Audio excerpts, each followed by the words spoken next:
महाराष्ट्र में उद्धव ठाकरे की पार्टी का सफाया हो जाने के बाद न तो उद्धव ठाकरे के पास कोई काम बचा और न ही संजय राउत के पास। इसलिए वे अक्सर कुछ न कुछ बेतुकी बातें करते रहते हैं। पीएम मोदी नागपुर क्या गए, संजय राउत ने अपने हिसाब से कहानी गढ़ ली और उसे फैलाने लगे। कह डाला कि पीएम मोदी 17 सितंबर के बाद रिटायर हो जाएंगे और अगला पीएम महाराष्ट्र से होगा। संजय राउत के इस बयान पर महाराष्ट्र के सीएम देवेंद्र फडणवीस ने करारा पलटवार किया और उन्होंने कहा कि पीएम मोदी का उत्तराधिकारी तलाशने की जरूरत नहीं है, वो हमारे नेता हैं और बने रहेंगे। संजय राउत ने कहा था कि इस साल 17 सितंबर को पीएम मोदी की आयु 75 वर्ष हो जाएगी और उसके बाद वो पद छोड़ सकते हैं, क्योंकि भाजपा में ये अलिखित नियम है। उनके अलावा ऐसे कई मंत्री पद छोड़ सकते हैं जिनकी उम्र 75 साल से अधिक है। इस पर भाजपा ने जवाब दिया और कहा कि ऐसा कोई नियम नहीं। अब भी कैबिनेट में 80 साल के नेता जीतन राम मांझी शामिल हैं। वे सूक्ष्म, लघु एवं मध्य उद्योग मंत्री हैं। इसके अलावा कई नेता 75 के करीब हैं। देवेंद्र फडणवीस ने अपने जवाब में बिना औरंगजेब का नाम लिए संजय राउत पर करारा हमला बोला।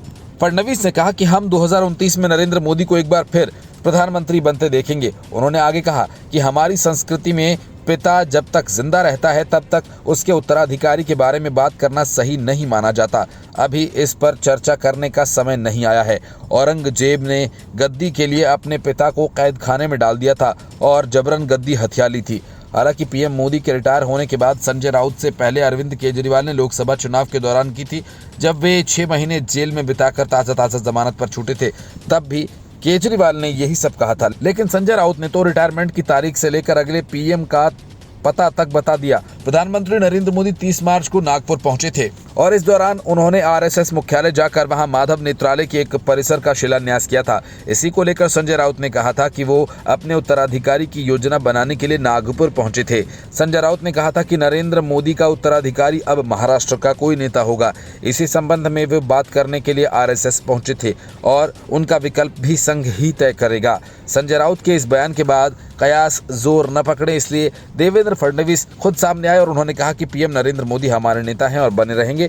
2029 में भी वे चुनाव जीत कर आएंगे और पीएम बनेंगे। नागपुर में आरएसएस मुख्यालय में पीएम मोदी और संघ प्रमुख मोहन भागवत की मुलाकात पर टिप्पणी करते हुए संजय राउत ने कहा कि नरेंद्र मोदी सितंबर में रिटायर हो जाएंगे। उन्होंने कहा कि पीएम मोदी पिछले 10-11 सालों में आरएसएस मुख्यालय नहीं गए थे, अब वहां मोहन भागवत को टाटा बाय बाय कहने गए थे। उन्होंने दावा किया कि आरएसएस भी देश के नेतृत्व में बदलाव चाहता है, इसलिए पीएम मोदी को बुलाया था। संजय राउत ने मुंबई में मीडिया से बातचीत में कहा कि प्रधानमंत्री नरेंद्र मोदी का समय पूरा हो गया है। अब आरएसएस भी बदलाव चाहता है और बीजेपी के अगले अध्यक्ष को भी चुनना चाहता है। Bureau report, news of India.